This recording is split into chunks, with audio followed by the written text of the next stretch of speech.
This week on Dig Me Out.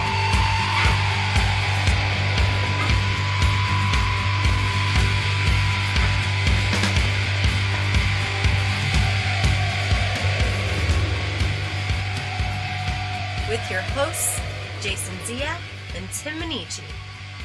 Jay, we're back again with another episode thanks to our Dig Me Out Union on Patreon.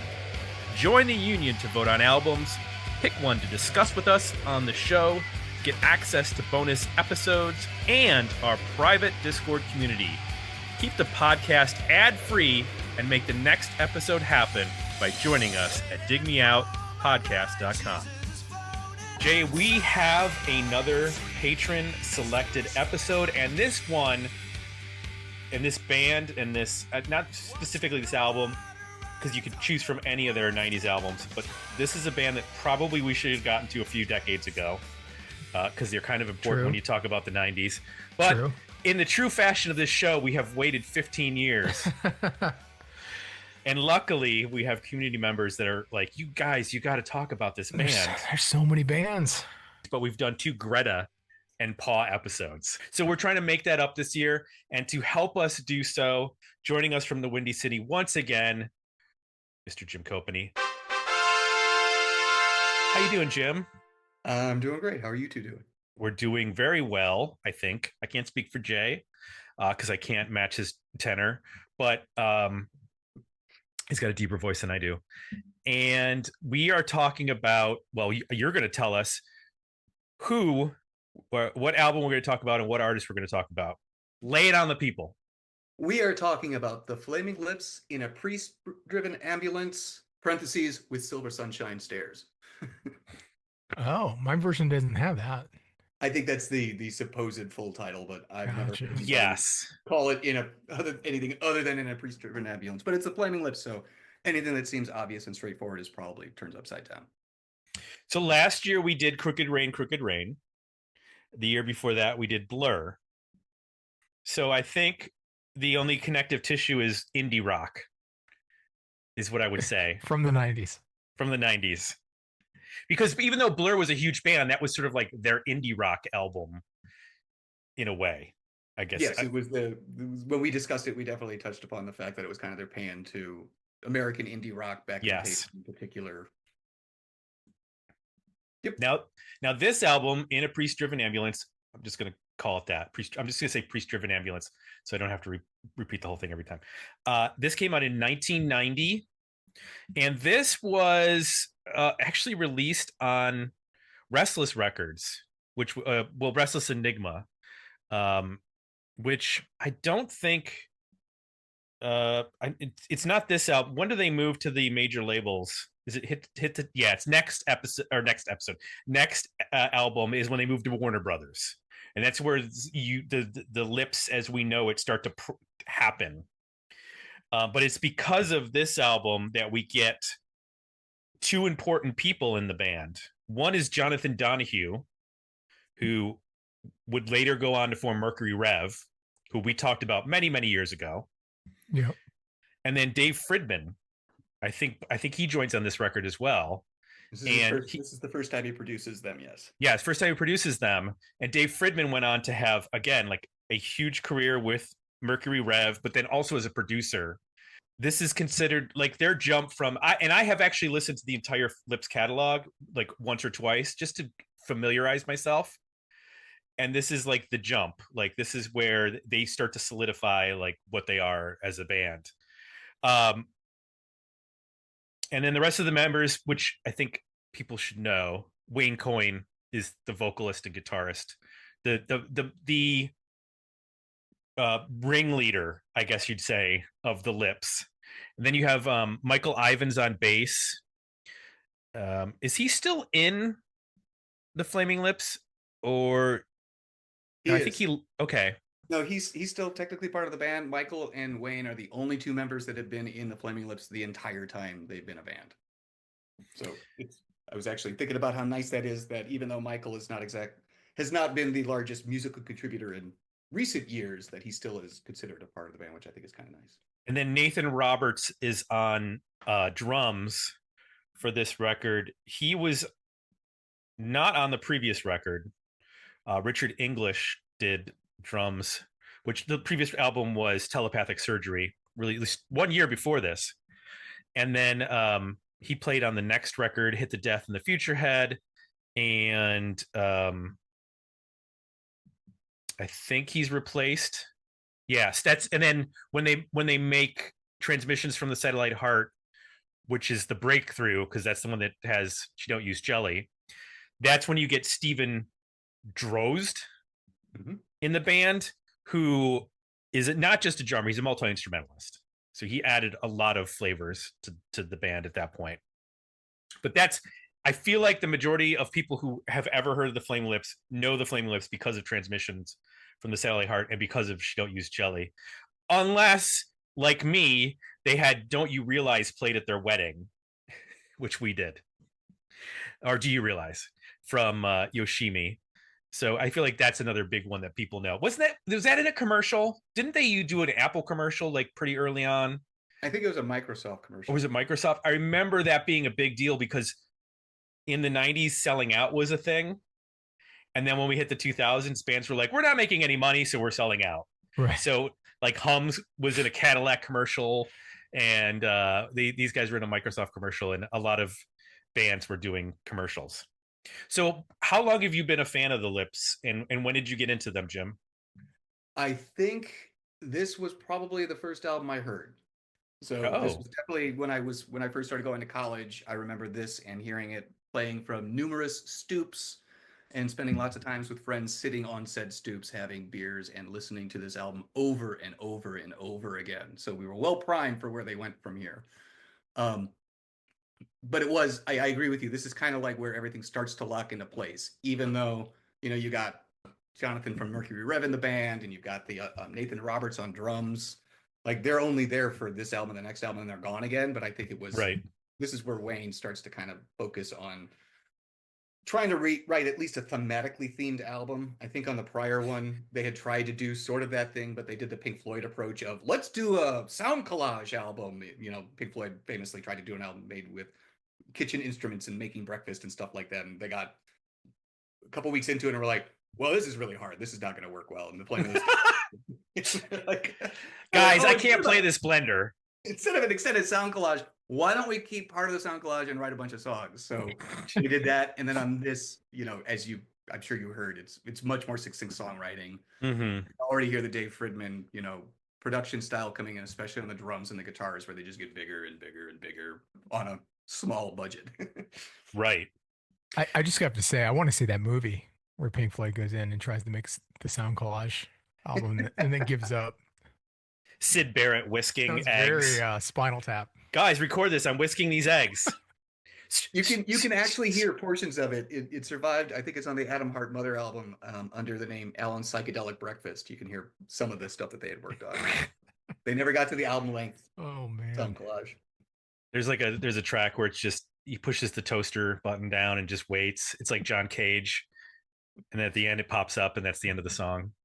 It's called Waiting on Toast. Waiting for toast. Instead of waiting for Godot, it's waiting for toast. That's awesome. So this album was released, like I said, originally 1990, but then there was a 2005 vinyl release, which included 5 additional songs. So the original was 10. It ends with a cover of What a Wonderful World.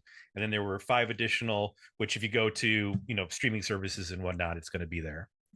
Jay, when did you get into the Lips with, or I don't know if get into the Lips, but did you first discover or hear the band with the big single She Don't Use Jelly, or had you heard anything before that? No, I hadn't heard anything before it. I mean, I remember that song hitting the radio and being huge in '93. And then for me, they really disappeared until the Soft Built, and they were the kind of band where there was so much music coming out in the '90s and so many new bands on the radio that they felt like a novelty to me, like just as a casual, rock fan. And they disappeared. And when they came back and sort of had found this new sound and new popularity and ambition, and I was surprised. It wasn't a band I would have thought I would have heard from again. It felt like, oh, that was a cute song, and I'm sure they'll go on to have nice lives. So they were always kind of overachievers in my mind. And then when I started seeing more like what they were doing live, and they just kept getting bigger and bigger and were kind of incredible that way. I have actually seen them live. This is one of the few bands. And I saw them live at a festival, which I rarely ever go to. It was the one that was here in Columbus, about like pre-COVID. There was a festival downtown. It was a weird festival. You had like Snoop Dogg, LL Cool J, Noel Gallagher, Lindsey Sterling. Who else was there? I think Garbage was there. And then you had the Flaming Lips, and Wayne busted out the big bubble and, did his thing. And it was awesome. And I remember I got to go and interview people because I got a press pass because it Dig Me Out. So I took Katie as my photographer, and we went down and hung out there. And I talked to a couple people from different bands, and it was fun. It was a fun day, and it was free, which is the best kind of concert or festival to go to when you have a press pass. Like you, Jay, I didn't know anything about it till she don't use jelly. Yep. And I remember the follow-up album because I remember the Bad Days single coming into the radio station, but it definitely didn't hit as big as. And I remember Turn It On being a big second single from the album. But I remember Bad Days not really doing as much. And then Christmas at the Zoo, was that also a single maybe? Mm-hmm. And then they did the Zerika album, which is the 4 albums that you play it simultaneously. And they have different things on each record. So when you play them and they line up, it kind of forms a song. But if they're off a little bit, it makes it weird. I've never done that. I've never owned that. I can't imagine owning 4 CD players at the same time and playing them. Apparently Jim has. How'd that work out? Fine. That was also the first album. I remember getting Acid 1.0 like in 2001 when it first came out, and Zyrika was the first thing I burned into 4 different audio tracks so I could line them up and put them on CD and listen to it whenever I wanted to. Because prior to that, you'd have to grab friends who had additional CD players, and I had 2 or 3 from DJing, but you needed more. I never thought to do that. God damn it. I never thought to put them in GarageBand and just play them all at the same time. The funniest thing about that is if anybody had listened to Zyrika, A Soft Bulletin would have been much less surprising because it's clearly the bridge that goes from the loud, raucous, which is one reason why I kind of wanted to cover an early album of theirs, because I think I totally understand that people know the Flaming Lips as the large live beast that they are now. But back then, they were an amazing live band as well, still doing DIY stuff, still self-decorating the stage. But it was, 2 or 3 guys with guitars and a drummer thrashing around stage, making a lot of noise, as opposed to what it is now, where it's more, a show. There's kind of a pattern to every Flaming Lips show. There's a cadence. You kind of know what Wayne's going to do. It's more of an experience that people have grown to expect certain beats from, as opposed to the old days when you go to a Flaming Lips show and be like, all of my senses are being overwhelmed by what's happening on stage, and I have no idea what's going to happen next. Right. So that's the Flaming Lips that I came up through the 90s seeing play all the time. And I had actually had the odd experience of being able to see them frequently in like numerous guys as bringing in Drozd and, Ronald being the guitar player that was amazing on those last 2 Warner Brothers albums before they kind of changed direction. And then I happened to be at South by Southwest the year that they debuted as a trio and did the first show. I think they did a warm-up show in Dallas the night before or something, but the first public show I was at, and I was in the room at, 12:30 in the morning being like, what is this going to sound like? And they come out and Steven's got like a VCR and stuff next to him, and there's no drum kit, and everybody's kind of like, oh no, what's happening? And then they start playing and we're like, holy shit, this is even better. Like, but it's 3 of them, and oh my God. So, which is a long way of saying I've seen them go through all these different eras, and kind of like the Pavement discussion we had last year, I feel like people are forgetting what the Flaming Lips were and where they came from.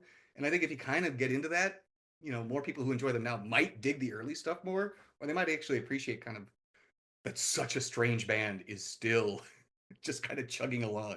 But I do have to correct myself. I was wrong. It looks like Michael left the band during the pandemic. So they haven't written any new music since 2020. So no real way to keep track of who's in the band from exactly. Sorry about that. No problem.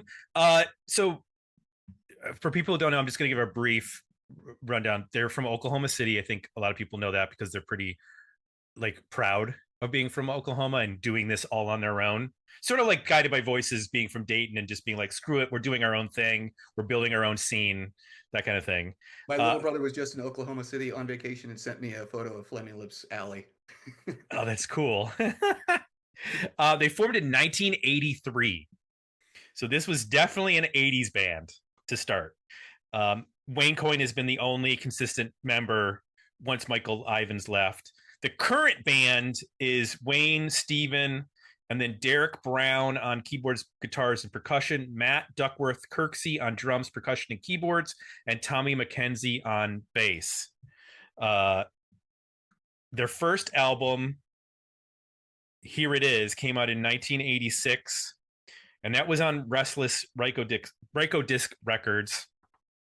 They followed that up with Oh My God in 1987, Telepathic Surgery in 1989, the one we're talking about, In a Priest-Driven Ambulance 1990, Hit to Death in the Future Head 1992, the album that people probably are most familiar with, Transmissions from the Satellite Heart 1983, Cloud Takes Metallic 1995. Did I say 83 or 93? I meant 93. Zurika 97, Soft Bulletin 99, Yoshimi Battles the Pink Robots 2002. That's where I sort of drop off with the band. Like, I listened to things as they came out, but I didn't really love anything. They kind of got weird again in a way that I couldn't follow. At War with the Mystics in 2006, Embryonic in 2009, The Terror in 2013, Akli Mladi in 2017, King's Mouth in 2019, and American Head in 2020. And then they've also done, I guess, what do we call them? Like not compilation, but they've done like albums with other people. They did the album with the young girl who passed away. It was called the Viaduct Looms, which is I think a reference to Nick Cave. What was that album called? I can't remember what it was called. It came out just like 2 years ago. Nell Smith.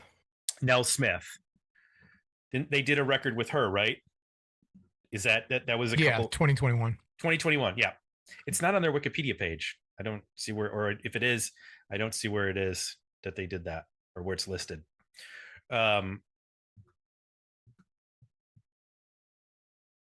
Yeah, and then they've done a ton of music for lots of covers for compilations and movies, like Neil Young, T-Rex, John Lennon, Irving Berlin, Daniel Johnston, the White Stripes, Queen. They've covered a Queen song. They did Bohemian Rhapsody. I want to hear. I've never heard the Flaming Lips doing Bohemian Rhapsody, but that sounds awesome. They did Borderline by Madonna. They did Smoke on the Water by Deep Purple. Like, they have covered everything. Grateful Dead, Bob Dylan, Yoko Ono, just tons and tons of them. So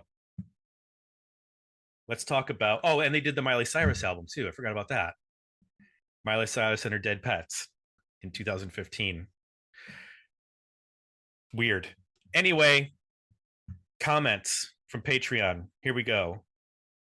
Gavin said, I've never really been on board with the Flaming Lips, but I didn't mind this, especially given the year of release. I did get songs. I did get of songs 3, 5, and 8. I still can't really get into the vocals though. There's a word missing in that sentence somewhere. Kyle Bittner said, definitely not the same caliber as the other 90s releases, especially the Soft Bulletin. It's still an interesting listen, albeit a bit abrasive at times. Worthy album. We'll share the poll results for that at the end of the show. But Jay, let's talk about the Flaming Lips. Tell me what works for you on In a Priest-Driven Ambulance. I was surprised by the rhythm section on the record. I guess I knew, the Jelly song, and it felt like, more of a songwriter, acoustic guitar, kind of quirky indie rock. And then the stuff I heard after that was more production oriented, lush, still very much about songwriting. I guess I didn't expect to hear, the rhythm section laying down like such a solid and I guess heavy sound on this record, which I think is interesting when you're coming, with so much experimentation on the rest of the band. Vocally, there's a lot of layering and guitar wise and whatever various instruments are here.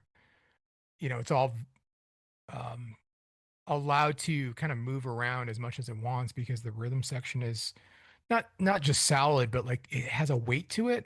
The drummer has a very like heavy kick foot, so it almost has like a Bonham kind of feel, like in the weight that it carries, which I wasn't expecting at all.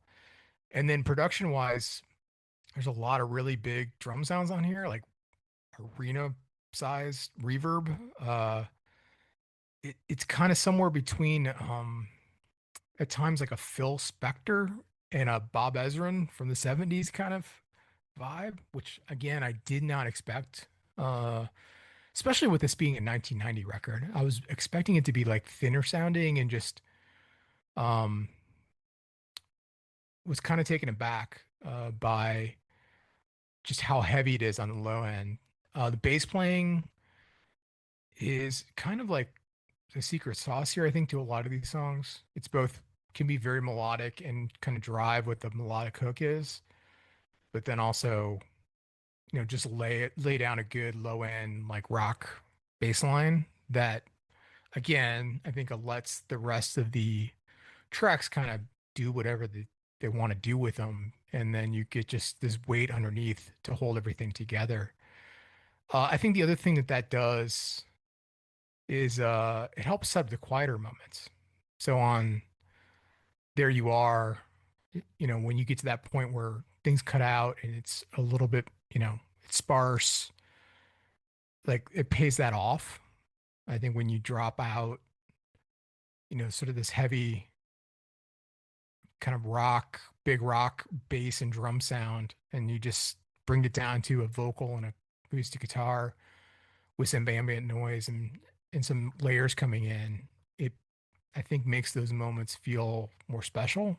So I think that's to me like maybe the low key star of the record and what grabbed my attention when I first got into this and my first couple of listens was just damn, this drummer's like sounds huge. And it pulled me in and I think made it just physically also like a fun record to play loud and get into. So that's what worked for me. How about you, Tim? I think you said it right there. This is a record that kind of needs to be played loud because if you play this quiet or through small, unimpressive speakers, you kind of just get a lot of the mid upper range. Yeah. Because you lose that low end and like you said, like the thing that is binding this together, which makes the weirdness, it's sort of like the sugar with the medicine. Like it's that big drum and that thick bass that everything rests upon, and especially sounds good when you have headphones on because you get the space and you hear that huge echo when the snare hits. Yeah. It's just enormous. What I'm thinking is so delicate. If I breathe, I'm gonna lose it. It's just a drop in the biggest ocean I know I'll ever see. And in a moment it's big enough to drown the whole world. This is my present to the world. And I want you to take it. This is my present to the world. Take it from me, please, please take it from me.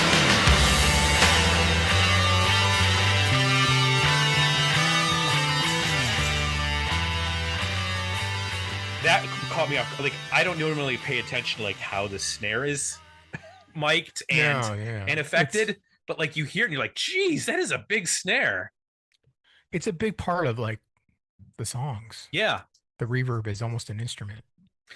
So listening to this, having really just, like I said, no transmissions and then forward, I could hear the beginnings of Wayne sort of fashioning his strange yet oddly hypnotic hooks and melodies he does not write like a traditional songwriter in any sense of it. Like his voice is closer to Neil Young in terms of its warbliness, and it's not really being on key or in tune all the time, which is very Neil Young.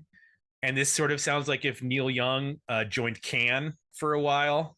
It's just nuts. But I heard in songs like Unconsciously Screaming, it's like, oh, okay, this is the magic is starting to happen in its primordial form. Because that song, he finds the hook, he finds the melody, he finds the cadence that he would be not going back to, but like it was definitely the start of it where, okay, now he gets where the hooks, how to really fashion those hooks, even though they're freaking weird. You know, I don't know how many people have gone back and listened to She Don't Use Jelly in the last couple of years. I have, because it's on my daughter's playlist, so I hear it like once a week.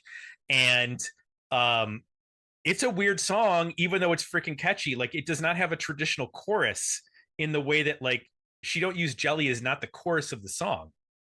It's just it's in one line in one of the verses.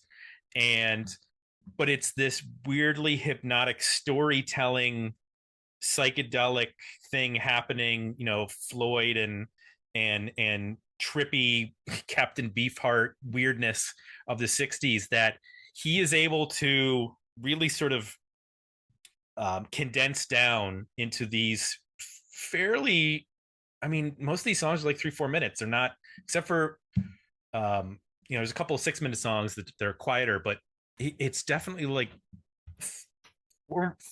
formally it's not that different from a regular rock song. You have a verse, you have a chorus. It's just how they're putting this all together and the notes that are being played, and everything is so dissonant and weird, and his voice on top of it just makes it even weirder, because you don't have like a through line of easy melody to grab onto. It's just constant weirdness coming at you.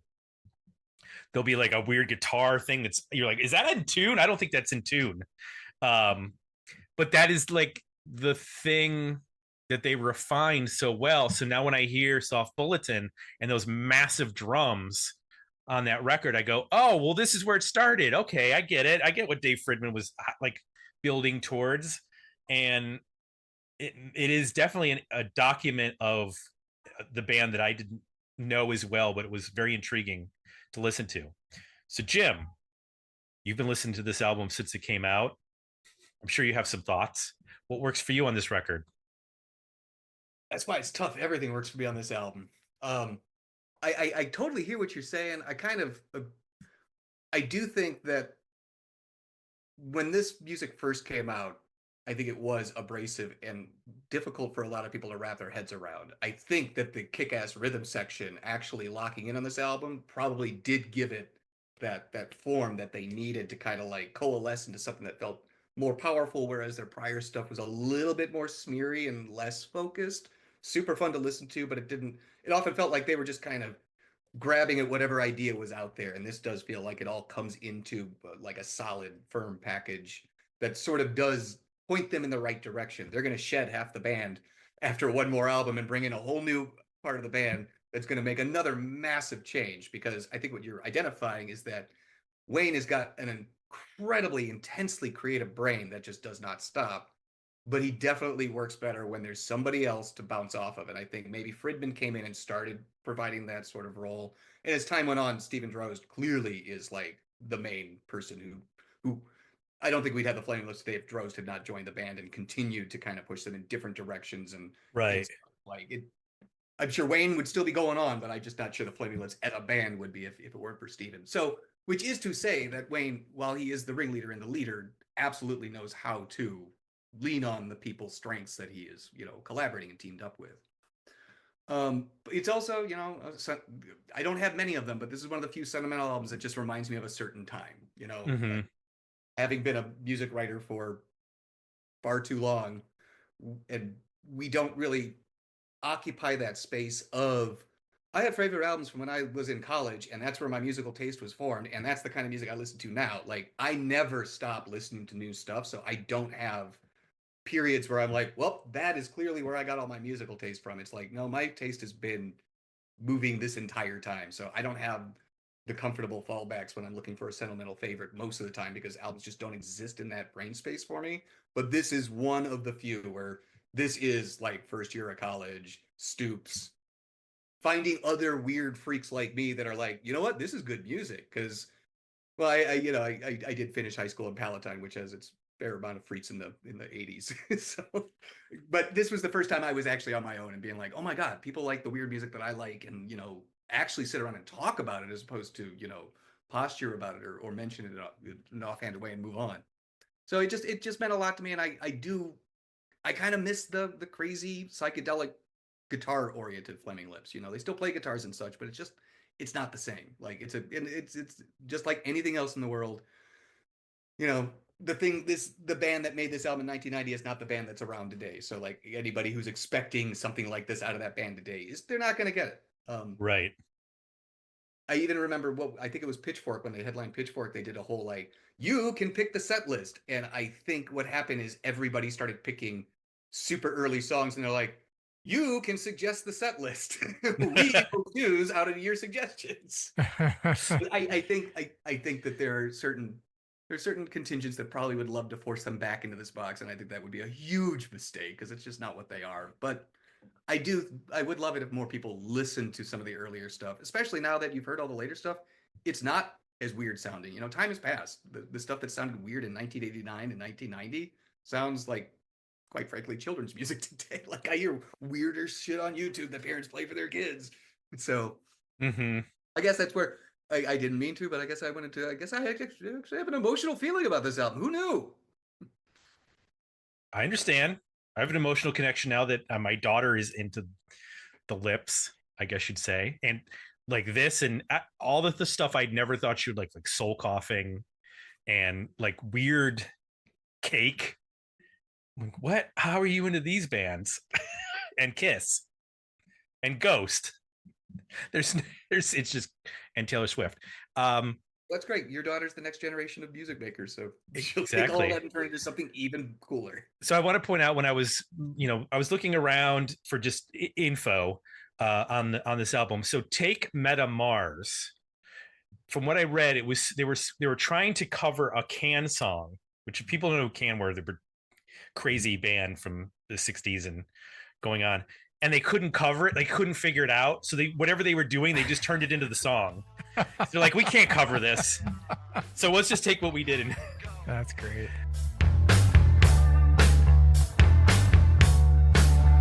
Where they are, I wanna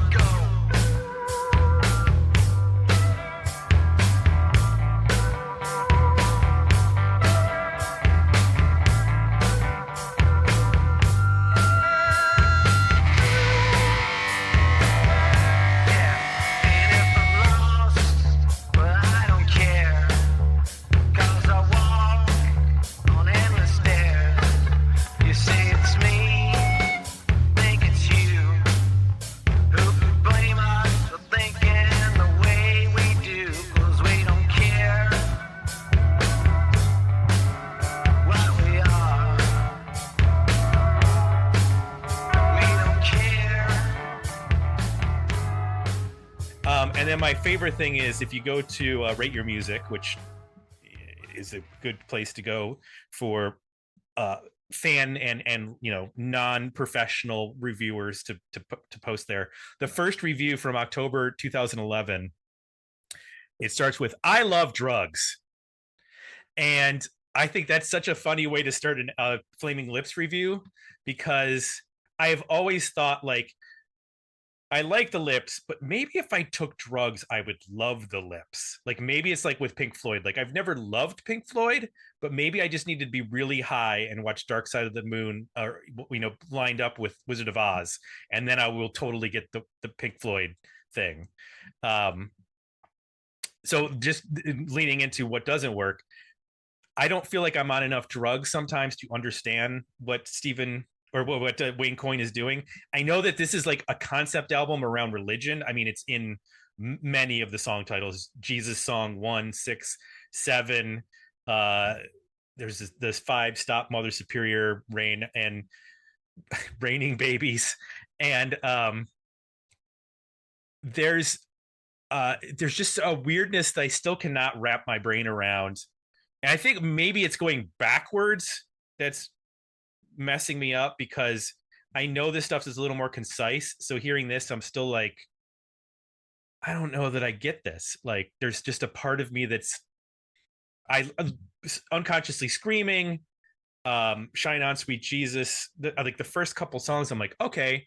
And then it goes into some weird stuff. And it's like listening to, I guess when people talk about like cosmic cowboy music, like psychedelic country music, this kind of sounds like that. What I would think that this would sound like the acoustic, weird, out of tune stuff with acoustic guitars, Wayne's Neil Young warble, and I'm like, oh, okay, this is sort of weird alt country psychedelic hippie jam whatever music that's happening here. So in terms of what doesn't work, it's just sometimes the overall weirdness I can't wrap my brain around. That's just it. I like Wayne. I as a vocalist, even though he's not the best singer, his ability to evoke emotion through his reedy but very earnest voice, especially on a song like Do You Realize, which comes much later, like that song breaks me. It's so good. Here it just makes me kind of feel uncomfortable at points because it's so dissonant. I'm like, oh, this is making my skin crawl. How weird and dissonant this is. But I do think there's some really good stuff on here. So that's what doesn't work for me. Jay? I'm with you on the vocal. You know, it's there's times here where, you know, he's limited as a singer, which is fine. There's times here where I think he figures out how to make the most of that, and there's other times where, like Mountainside, it's difficult to listen to because he's so off key, and it's like it's just like a rocker. It's probably the, you know, most straightforward like riff based rock song on the record, and you get to that chorus, you're like, dude, you're just like so off key.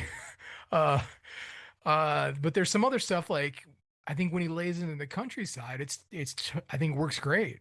Mm-hmm. I think like Five Stop, Mother Superior Rain, like to me that sounds like the Stones doing country. I was born the day they shot JFK.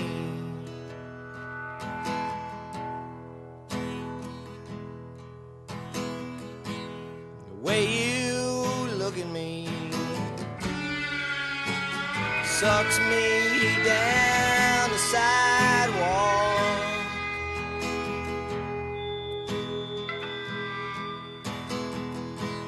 Somebody please tell this machine I'm not a machine.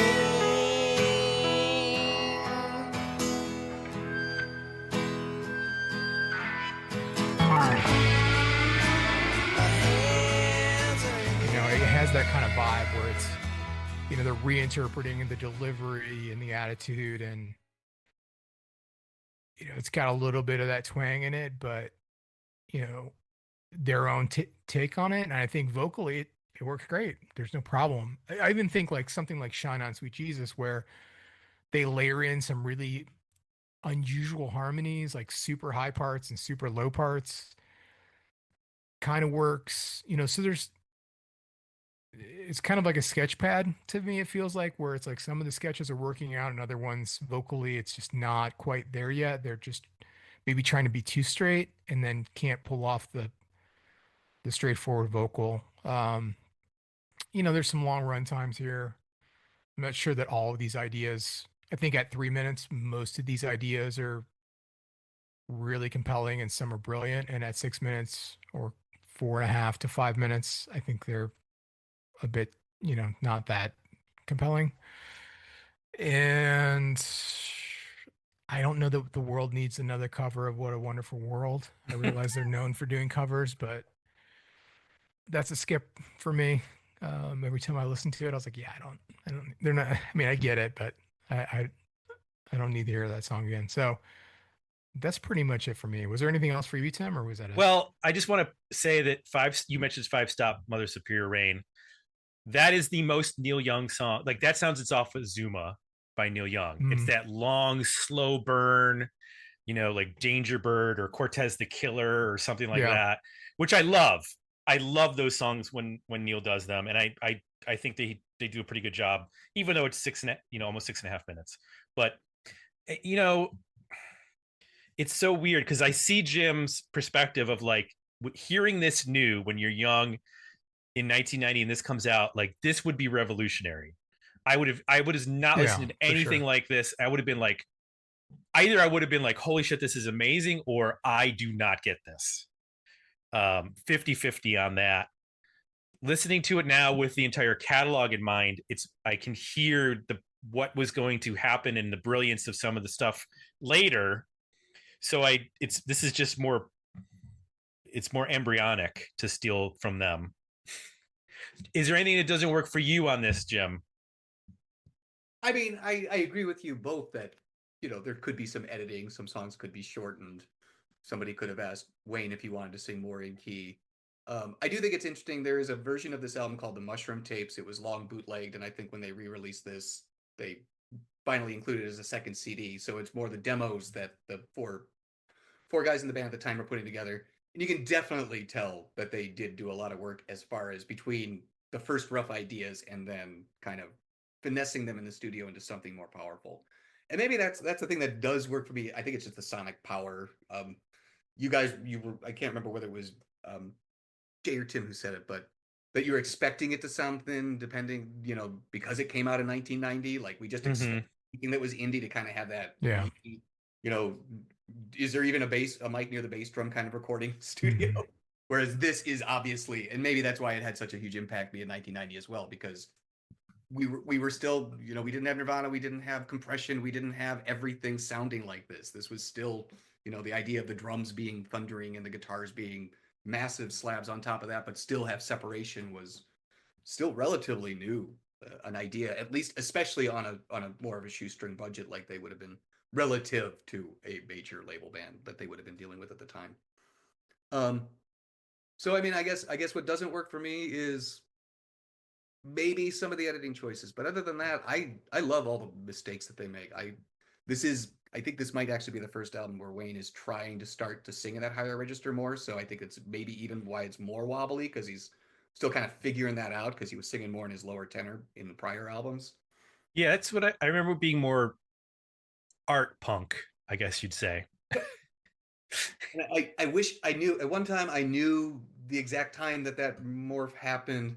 I would highly recommend it. Anybody listening to this who enjoys the Flaming Lips and would be interested in this period is Jim DeRogatis, a friend of mine, wrote a book called Staring at Sound, the true story of Oklahoma's fabulous Flaming Lips, and it follows him up through 2006, and it does a great job of covering all this stuff. So if people are modern Flaming Lips fans and are interested in going backwards a little bit, that's beats the pants off of Wikipedia as far as giving you detail about everything from 1983 through 2006. Right. So I don't see anything as far as sales numbers or chart position for this record. I'm assuming that this was not sent to mainstream radio in 1990. I'm assuming this was a college radio record. I would assume so. Yeah. So that's one video. Right. And just as much as the band is very independent and following their own path, they've also done like their own videos and stuff, and done like, I think they make a movie also, the Christmas on Mars movie. Yes.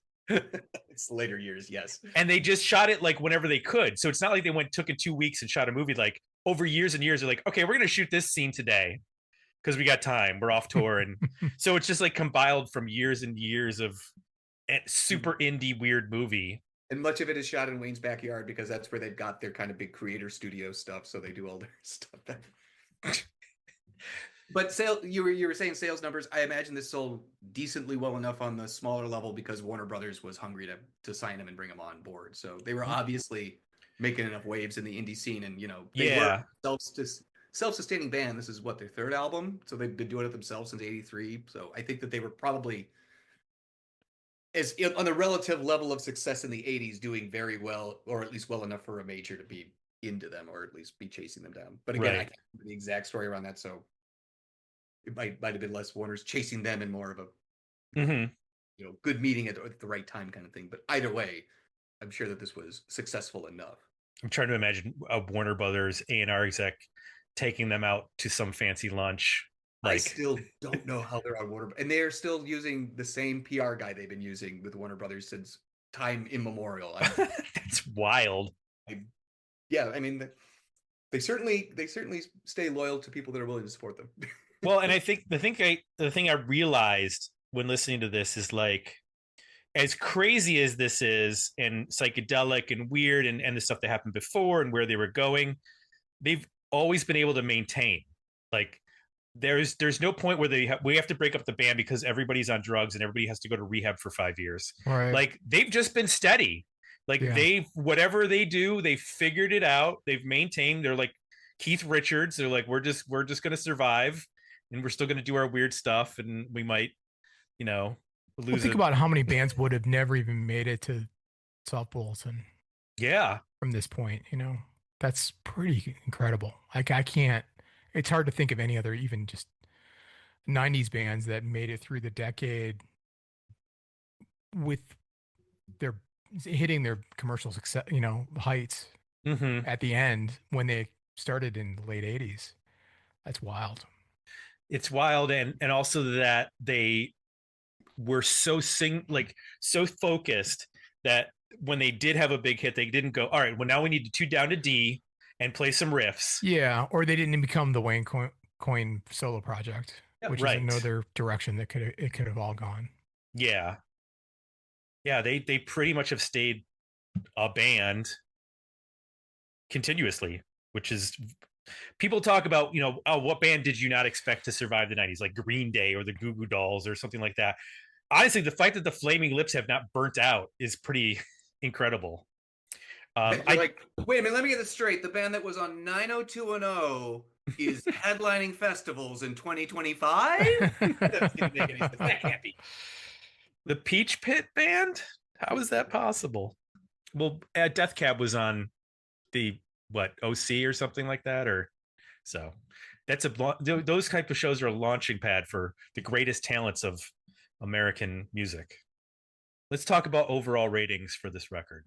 Where the album, better EP, decent single. Jay, where do you land? I'm at an EP. I got Unconsciously Screaming, Raining Babies, Five Stop Mother, Superior Rain, Stand in Line, and There You Are. There's a couple others I would include, but I would include Mountainside, but man, the vocal is so difficult. But I think those get me the sort of the best material on here. You get the feel of the record. Again, I think it's such a unique production. It's so not 1990, which I think is also what makes it special and why, I pulled those tracks, would want to go back and listen to them. You're just so, I think in that context, just so unique. So better EP for me. Where you at, Tim? I went back and forth between an EP and an album because I do just like having, even though this is dissonant and weird and out of tune in places, I did just enjoy having it on because it's got that huge, big kick and bass and just sounded good. So I'm going to be generous. I'm going to say I would probably take 8 songs. You don't need that What a Wonderful World song at the end. And honestly, you could probably count Mountainside too. If you take the first 8 songs, they all do interesting things in their own ways. So I would call that a worthy album. I'd be curious to hear what the 5 extra songs sound like, and if any of those could replace those songs that I kicked off. I know that one of those is a cover of Peace, Love, and Understanding, the Nick Lowe via Elvis Costello song. So I'd be curious to hear what that sounds like in 1990 as opposed to the modern, more polished Lips. I think those extra songs that they have on the re-release are just B-sides and such that were from the time period. Oh, they were? Okay. Well, never know. So that's going to be A worthy album for me. Jim. Well, obviously we're the album. Obviously. So if I was going to do an EP, I would go Jay's route because those are definitely like the catchiest, punchiest. It would do if you just wanted to make like a single statement. But yeah, it's an album. I need all the little bits and pieces that flow into each other to they all make sense to me in the end.